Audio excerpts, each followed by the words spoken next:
Welcome back to the channel. My name is Sarah, and today we're going to do Friday Reads and talk about the very few things that I've managed to finish this week. This week has been a week of sickness in my household. In fact, after filming Friday Reads last Thursday evening, afternoon, I walked upstairs to find my daughter on the couch because she had thrown up in the middle of her nap all over my bed.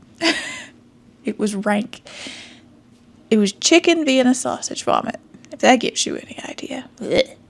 I had let her try chicken Vienna sausage because I grew up on that, and evidently she happened to be sick. So it was disgusting. I ended up cleaning that up, and she was sick for about 3 or 4 days, and then I got sick for about 2 days, and my husband got sick for about 3 days, and we are all now on the mend.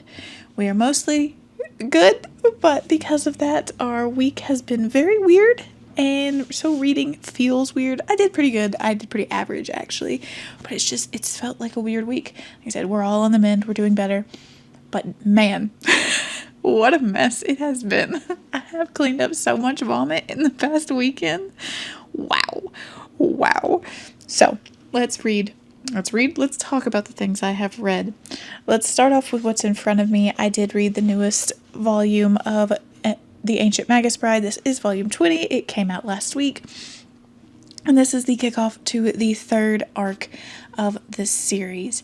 And now this has Jisei coming out of the academy place where she was like auditing almost the classes there because Elias was a guest professor and she was kind of auditing some of the classes of the alchemist. She's a mage, they're an alchemist.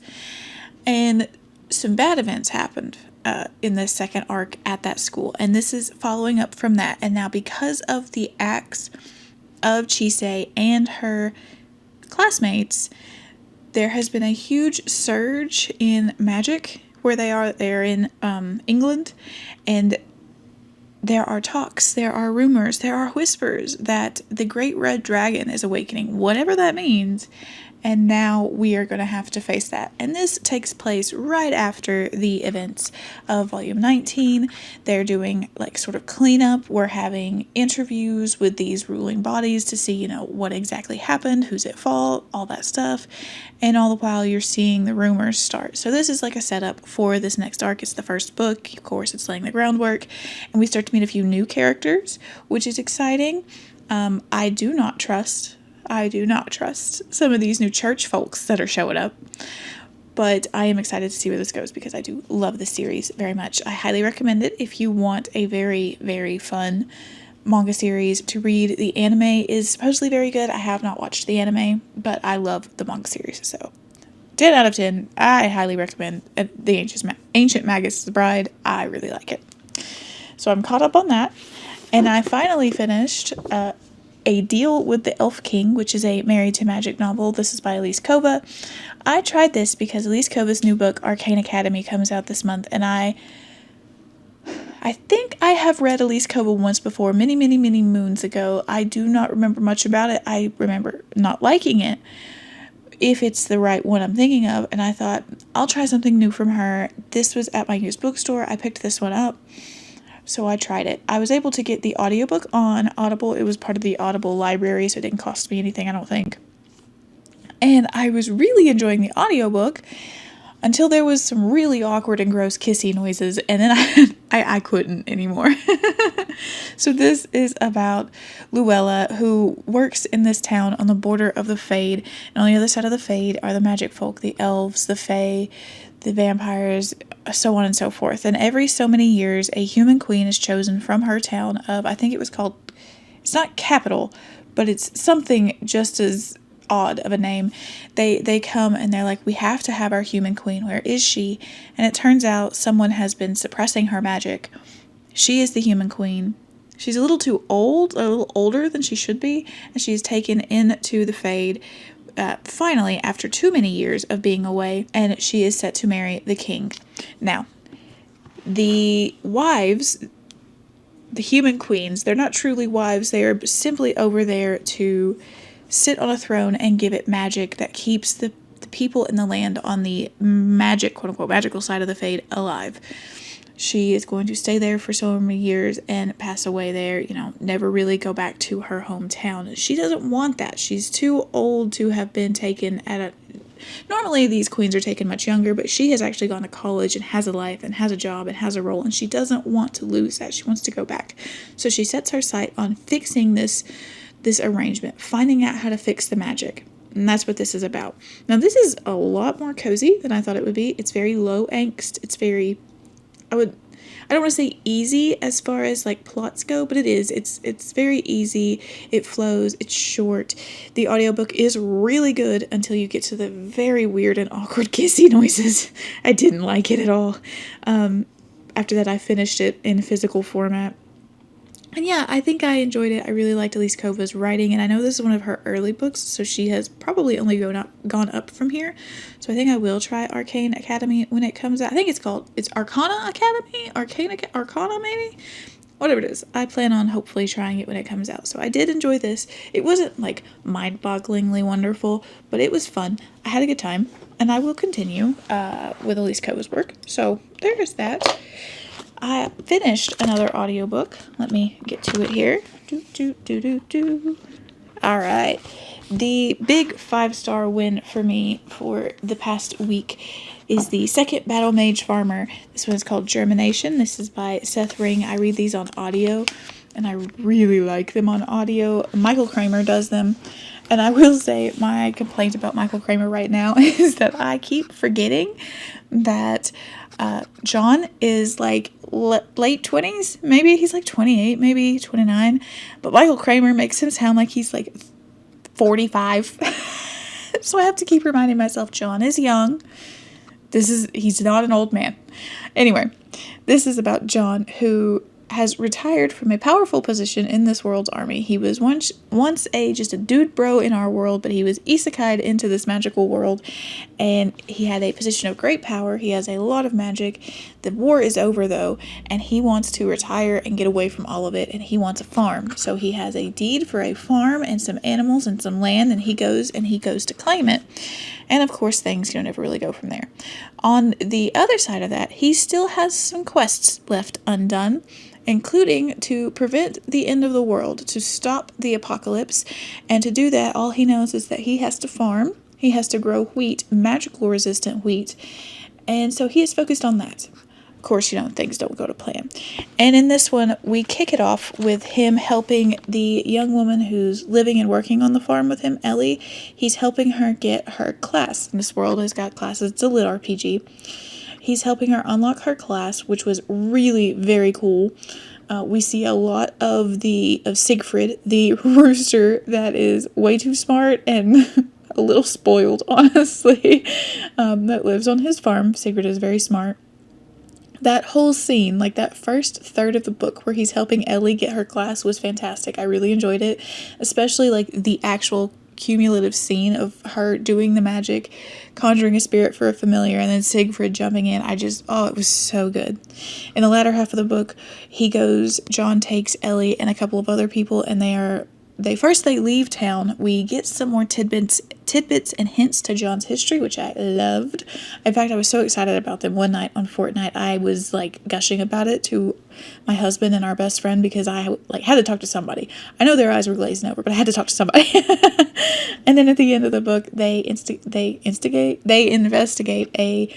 another mage's tower. They had gone into one in the first book. They found another one, and they go into a mage's tower. John is looking for something, and there is a huge fight scene at the end of this. A huge one. So big. I spent the entire last quarter of the book just going, what the fuck? Wow. It was awesome. It was so good. I enjoyed it greatly. 5 out of 5. It was the hit of the week. I really, really loved that. I cannot wait for the third one. So I plan on picking that up very soon. And very soon, in fact, probably I'm going to hope to finish it next week because I think it leaves the Audible free included in library on the 15th. So I really need to get to listening if I'm going to finish that before then. The last two that I finished. I read the e-arc for the the deluxe edition of Learn My Lesson by Katie Robert. It comes out on August 5th. Katie Robert is I like Katie Robert. I really do. I like Katie Robert's characters. I like the way she writes relationships and how people come together, but her books are always just a little too full of smut for me, so they're never going to get above a 4 for me. And this one is probably the best one I've ever read by her. This is about Hercules, Meg, and Hades, and it takes place in the same world as, what was that called? There's a Jafar and Jasmine one. Desperate Measures? I think that's it. It's the Carver City series that comes before her Neon Gods and the Olympus series. And this book has direct ties to that series. So Hercules is Zeus's son. I think this is the Zeus before the Zeus in the Wicked, not the Wicked Villains, in the Olympus series. I'm not sure. I don't show on the timelines. I'm not an expert in Katie Robert right now. But he and Meg kind of have a hookup that is orchestrated by Hades, but Hercules doesn't know that, and Hercules thinks, I'll make a deal with Hades and get Meg out of whatever situation she's in, because she's obviously somehow caught up in Hades' machinations.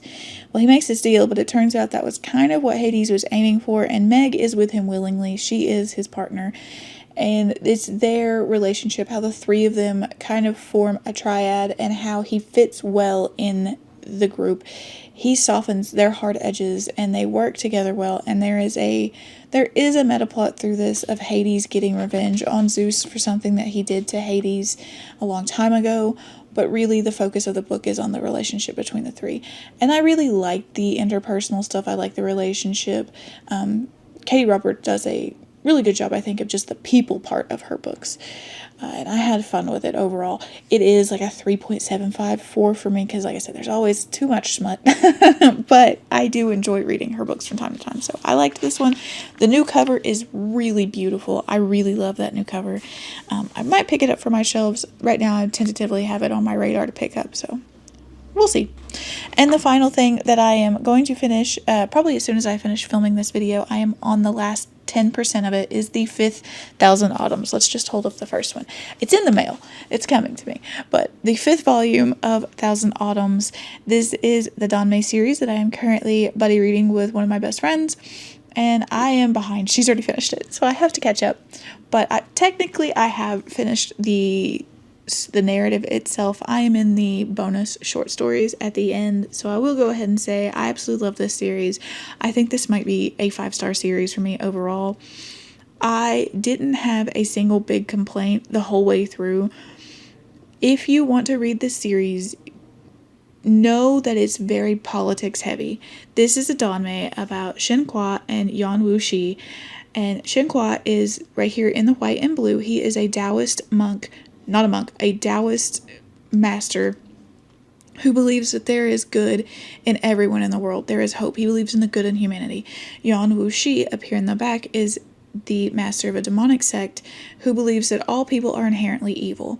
Now, at the beginning of the book, Yan Wuxi saves Shen Qua after he is defeated in a duel, and he takes him and he nurses him back to health. And in the first 3 volumes, we see Shen Qua kind of get dragged around sometimes by Yan Wuxi. They go separate ways at times, they come back together at times, and it is just kind of their friendship. Even though Yan Wuxi won't admit it, they are very much friends at times. Sometimes he does Shen Qua absolutely dirty, and they are not friends. But they always come back around to each other. And the focus of the book is their movements in this time of political upheaval. There is a huge political upheaval going on with the emperor. There is also a lot mixed up in the martial arts sects at this time. So you have the 3 demonic sects, which are really, so hold on. There are, if I get this right, there are the Taoists, there are the Buddhists, there are also the Confucians, but I don't think they're as big a deal in these. They've kind of fallen out. And then you have the demonic sects. One of the main demonic sects has splintered into 3 houses. Yan Wuxi leads one, and there are 2 others. Now, all of these martial arts groups are kind of getting caught up in the political maneuverings. They're all getting caught up in it because there is another martial arts group that is coming in with the groups that are attacking the current political state that are trying to, undermine it. So everybody's getting caught up in it, especially these 2. And we see Shen Qua heal grow, go through some really terrible things, and become the Grandmaster that he is destined to be. All the while, Yan Wuxi is running around in the background causing absolute chaos and doing whatever he wants. The man has no scruples. If you will bear with me, I will say, if it helps, Shenhua is what I would say the purest of lawful good characters ever. Like, if you want a lawful good example, it's this man. If you want what I would say is a lawful evil example, I would say Yan Wuxi, but lawful in the way that he only abides by his rules and his laws. Not by the rules as written in the letter of the laws, by his rules and laws. I know people's definitions on that can vary. I think that is a lawful evil to himself.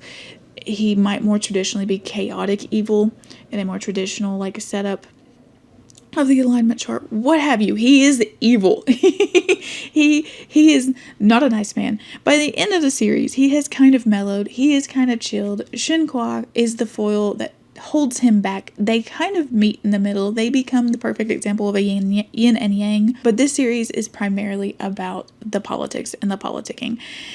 We don't get any kind of relationship payoff to the last maybe 100 pages, and it's just them realizing, or really Shenhua realizing, oh no, I really like Yan Wuxi. That's it. It's the last 10 pages is maybe a kiss. So you're not going into this for the relationship, my friends, unless you really like the slow burn. This is the slowest burn I've ever read. 5 books of slow burn. I loved it. 5-star series. I am so happy to have read it. So I am filming this on Thursday. This video goes up on Friday. And on Friday we are starting. Let me scooch over here and grab it. Hello. Where are you at? You are right here. We are reading. All my Danmei is on one shelf. Now my rug is messing up my chair. Hold on. There we go. We are starting Grandmaster of Demonic Cultivation, which is Jessie's favorite Danmei. I'm very excited. This is actually one series that I have heard so much stuff about. This is the first Danmei I ever bought, and it is the one I haven't read. So we are starting this on Friday. I actually have all of these in physical form already. I got very lucky and got them at the used bookstore a while back, so I'm excited for this. I think we plan to read this series, then we're going to read the Murderbot series and get me caught up, because she's caught up on that and I'm not. And then I think next we were talking about doing Ballad of Sword and Wine, because I want her to read that. It's either going to be that or maybe Husky and his White Cat she's in, even though I know there are 10 books so far in that series. Anyway, so that is the plans. I'm going to start this weekend, and I am currently... Oh! Hi! What are you doing awake? Why are you up, baby? My daughter has woken up from her nap a little early, haven't you, baby? As I was saying, I'm going to start Grandmaster of Demonic Cultivation, possibly start the 3rd Battle Mage Farmer, and I have a bunch of arcs that I need to get to, so I'll probably pick up 1 or 2 of those. But that is it for this week's Friday reads. Thanks so much for watching, y'all. Let me know what you think down below. Like, comment, subscribe, all that good stuff, and I'll talk to you guys again soon. Bye!